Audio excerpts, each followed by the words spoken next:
Hey everybody, Bam Collectibles here, and if you're watching this video right as it uploads, I just hit 100,000 subscribers on the channel. It has been an absolute honor to make content for everybody, to showcase collectibles, to relive these amazing characters and franchises that we all adore so much. I'm humbled at the opportunity to keep on doing this for many years to come for everybody.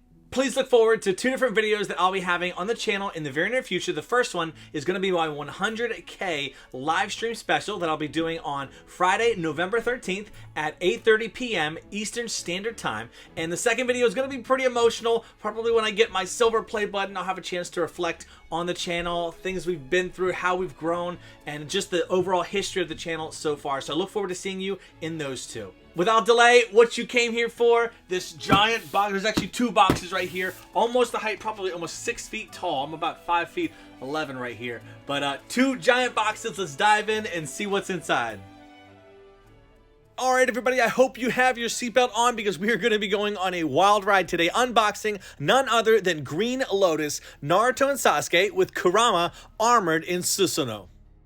The base on this statue is ridiculously heavy and huge. I mean, this thing probably altogether weighs a grand 60-70 pounds in and of itself.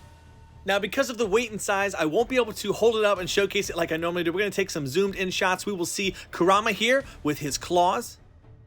On the front left part of the base, you'll see the Uzumaki clan logo. And if we jump over to the right side of the base, we will see none other than the Uchiha clan logo. Rotating the statue to the side, we'll take a look at some of the other details that they included.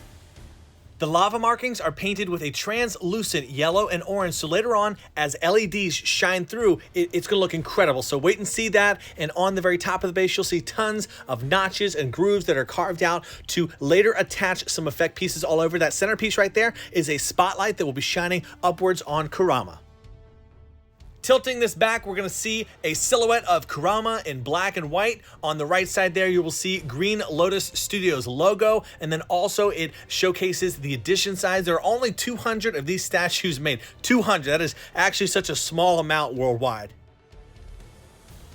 Multiple effect pieces that go along the trim of the base were sculpted separately. This is one of many fiery translucent red pieces that were sculpted. We have the magnet up top there that will attach itself to the very top portion of the base. And then we have these, violet looking spikes that are going to be all throughout the base themselves. They come together like that and then they just magnetize. That's why it looked the way that it looked before. But this is what they are. I'm not sure if they represent anything specifically. You can let me know if you interpret it otherwise, but I'll show you how they attach to the base now. Now that I'm thinking about it, I think these are Kurama's teeth coated in Susanoo armor. What do you think? Along with those pieces on the base, there are some other small effect pieces that are going to be installed onto here. This is going to be one smaller one. I just want to showcase it real quick so we can see how that translucent resin is going to look. This is actually going to be from the swing of Kurama's sword that he uses in the battle, and that magnetizes on the front there. So, the reason why the base on this statue does weigh about 60 to 70 pounds is because it needs to counterbalance what you see here. All 9 tails of Kurama that were sculpted in solid resin. These pieces alone are another 15 to 20 pounds each. At first, what didn't make sense because everything was so heavy and large does now, because this statue would completely topple over if it didn't have such a wide base and such a heavy base. The tails themselves look gorgeous. Now, they look to be what I would call pearlescent in the way that they colored them. It doesn't look like clear or translucent, but it has those awesome orange accents added, and then you have the standard black stripe that goes down each tail of Kurama. The first one keyed into the statue with a notch and a steel rod, and that second one attached to the other one with a very strong magnet. I mean, super strong magnet, probably the heaviest magnet I've ever seen. Each one of these has a magnet impacted on the bottom, and then also there were slots on the left and right group of tails. Now, this hole here, I wanted to mention, just in case somebody doesn't know, so what happens is after these are casted, they string them up, hang them up, and they're able to paint them and allow them to dry, because if you touch them while there was paint on there, you would get a fingerprint mark. So that's what that hole is in there if you ever see them on statues. But man, the paint job on this, they just look absolutely astonishing. I have to say I'm super thankful to be able to showcase and add this to my collection. I've always wanted a representation of Kurama that's armored with Susanoo. Now, I believe that the official term would be Majestic Attire Susanoo when Naruto and Sasuke team up against Kaguya, but I think because this is from the movie where they fought Momoshiki, this is when Kurama's like partially wearing some of Susanoo's armor. With all the tails assembled though, how incredible does that look? So I love the fact that each tail looks like it was individually sculpted. There's none that are copy and pasted. They are all uniquely designed, and I love those pieces of rock and rubble that make it feel like the ground is coming up. Next up, we have the lower half of Kurama, and each section was painted and casted very differently. We have the foot there that has the pearlescent type of paint job, and then as we move up to the shin area, we have the effect piece that attaches, and if you look close enough, you will see the notch in that it connects to that darker purple section. Though it's ugly looking when you focus on it, you don't see it when the statue's together. This top portion here is where the waist will connect. There's a great sized magnet in there. And in the back here is where the tail will rest. It doesn't really directly connect there, but it rests onto the tip of all the 9 tails. But very gorgeous. I love the different colors going from the yellow to the light purple to the dark.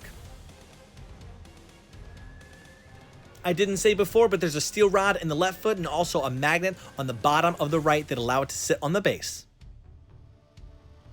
Out of all the pieces included on the statue, this one right here has to be my absolute favorite. The head was sculpted separately, so I'm going to remove that. We'll take a closer look later, but I love how they melded both Kurama and the way that he looks and also all of this Susanoo armor on here. You'll see that notch is where it attaches to the waist, and the apron of the outfit here has a lot of different texturing and details in it. Looks fantastic. And these armor that goes along the bicep and the arms, it connects right there. It's just a statue that's really difficult to bring from 2D to 3D like they did, and I feel like the way that they execute it and how dynamic of a pose that Kurama is standing in just absolutely blows me away.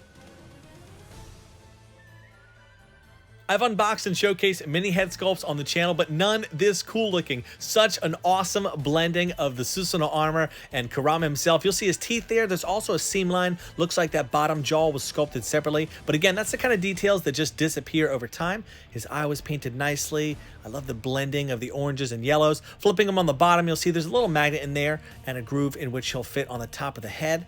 But so cool looking. What an awesome head sculpt to such an awesome, I want to say character, right? As if it's a character, but he is a being in the show. It's so incredible looking.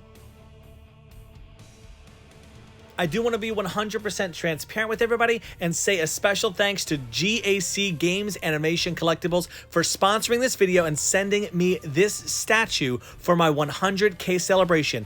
Be sure to check out their website for some awesome collectibles. Not only just Naruto, but many other franchises are represented there. Use the code BAMCollectibles30 to get $30 SGD off, and there's only 60 codes available, so once that's used, it'll be gone. But just thank you so much for supporting this channel and for allowing me to showcase this statue to everybody so we can all enjoy and see the epicness that comes along with it.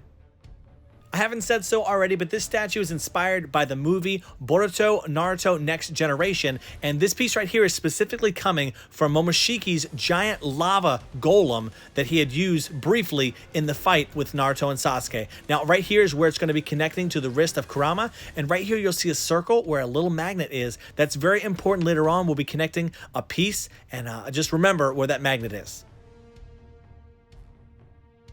Up next is none other than the fan favorite Sasuke Uchiha as an adult, and we'll see there initially his left arm is missing, and that is from the final valley fight that he had with Naruto. And on his left foot there's nothing that connects him to the bottom of the base, but on his right foot you'll see just a little notch that keys him in there. Great texturing all throughout here. We'll see on his vest and pants. Looking at his head sculpt, I think that they really captured Sasuke's presence. Now, even when he's angry and ticked off, he's still calm-natured. You know, rather than Naruto is a very emotional person, but they have that sleeve there floating in the wind. Great job all around, especially the Sharingans in his eyes. In order to further reinforce Sasuke attaching himself to the base, they did create this cloud dust-like particle that has some nice black shading in there, notch magnet on the bottom, and it attaches very close to Sasuke's foot, and it does keep him from ever tilting or knocking off and keeps him safely into place. Just like in the movies, Sasuke is using a summoning scroll to bring forth a lot of different ninja tools. Now later on in the showcase, there will be some kunai represented, also some of the large giant shuriken. Here you have these two different effect pieces that make it look like weapons are being summoned in that very moment, and the actual summoning markers look great on here. You'll see that scroll is actually going to slide into Sasuke's hand, and if you look on this side, the opposite is going to be a magnet. That's going to be attaching itself to the giant lava golem that we talked about, that small round magnet there. So I'll show you how exactly that attaches now. Really cool how they did this. I just love the engineering behind it. Makes it look like it's, again, as dynamic, flowing in motion. Directly below Sasuke is going to be two different electricity effects, or they look like Chidori effects to me, even though he's not using that ability right now, but they're coming directly from the ground. Here is the second piece, and so they're sculpted really cool, really thick pieces of Chidori, if they are Chidori. But they also have this giant shuriken. I guess it's representing another one of the ninja tools that is coming out of his scroll. I always love how they're able to accomplish what looks to be metallic paint on there, but it's just some great shading between a black and silver. I just gotta say again how super grateful I am. 100K is here and wouldn't be possible without every single one of you. To those that aren't subscribed, I would ask you to consider subscribing to the channel if you do enjoy this kind of content. But overall, just thank you so much for your support, everybody. What we have here is another piece of cloud or dust particle that was sculpted separately, very large piece compared to the other. In comes Naruto, sculpted like we've never seen before. He is sculpted so differently. We have those translucent parts of his outfit, his wrists, arms, hands, the hair, later on down to the feet, we'll see that, but then also certain parts seem painted. So what a really cool blending of both the translucent and painted types going all throughout his body. I would love to hear what you think about him below. This was arguably probably the most controversial part about this statue. Many people complained about Naruto and how he looked and how it didn't look good. Obviously, I'm always extremely positive about my statues because I love them. I think they all look amazing. Certain flaws do exist and certain imperfections are, but I think this is just a very different artistic interpretation of Naruto and bringing him to life while he's in this kind of mode. But the head sculpt itself, it's just crazy. It's incredible. Looks accurate. It's full of emotion, just like Naruto. It's a great contrast to Sasuke's more calm and relaxed face. And he connects to the base with that steel rod and the foot. Up next is going to be a giant Resin shuriken. Looks incredible. Got those white markings in the center, different shades of blue. On the bottom, you'll see his hand with a steel rod coming out again so it can support the weight of this Resin shuriken. But incredible looking. I love it. It's a great dynamic looking thing. Just further adds to what's going on in this scene. If you ever wonder why they put so many of the steel rods inside of here, it's because resin over time can sometimes bend or warp if it's got too much pressure or weight on it, but it really helps it. You can see Naruto has a little bit of a wobble, but that steel rod will help to reinforce it. Just like there was below Sasuke, below Naruto is going to be two other different types of Chidori or electricity type of pieces coming out, and then also we will see yet another giant shuriken below him. These pieces were a little tricky because they kind of rely or bend on each other. So this one's actually fine. And then you stick the shuriken in there. And then this other piece kind of leans on the very top of it and holds it into place so it doesn't ever fall out. As if this statue couldn't get any larger and more epic, we have a very giant looking wave of chakra that's coming from the Susanoo Sword. It attaches to the base with a notch on the other side and a very strong magnet, and it's going to be on that very large left rock. On the bottom here, we have a notch that kind of adds an extension piece that really connects it to the bottom. It gives it a more of a flowing feel.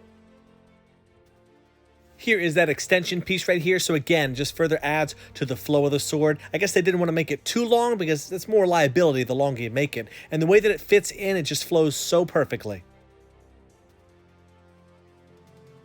With the giant sword swinging effect out of the way, we do have to get the sword in the picture here. It's very thin, extremely long, and it is a little bit fragile feeling, but the way that it connects to him is actually on the hilt. There's a magnet in there, and we'll show the handle in just a minute, but very nice looking shading that goes all throughout there.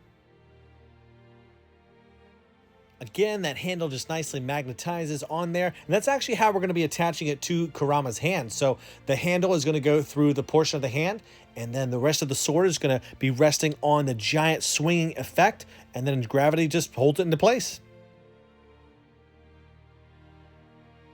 The sword is a bit shaky, but I'm not too worried because that magnet is pretty good to hold itself together. Now up next, we have an art print that was included, and it's really cool. I don't know if it's called, is it called a lithograph? Or I can't remember what this effect is called when it goes from side to side and changes, but really cool how it lines up, and you can see Naruto, Sasuke, and their eyes, how it changes. Such a cool addition.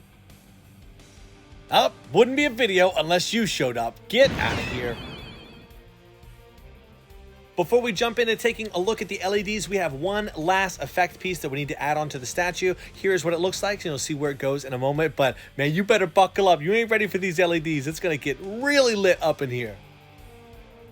Included is a standard electrical cord, and then on the other end we have an AC adapter. Also, there is a switch to turn it on and off right here. But very, very simple here. I'll go ahead and dim the light so we can get a better look at everything in the dark.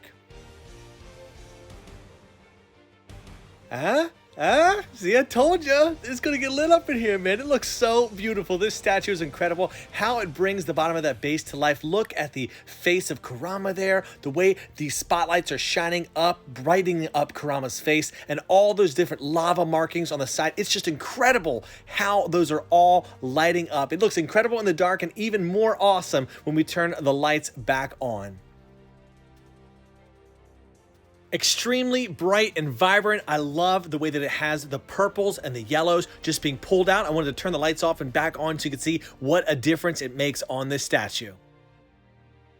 Well, a box has been checked on my collector's bucket list. I'm so happy that you could join me today in this showcase and unboxing. Thank you again, JC, for all your support on this channel. Again, check out their website. Huge thank you to everyone who's joining me on this monumentous occasion. I have to say, it is only just beginning on this channel. More amazing content to come, and I greatly look forward to spending many years with you. I tell you, I'll see you in the next video, and as always, everybody, you do what you love, and you love what you do. Bam out.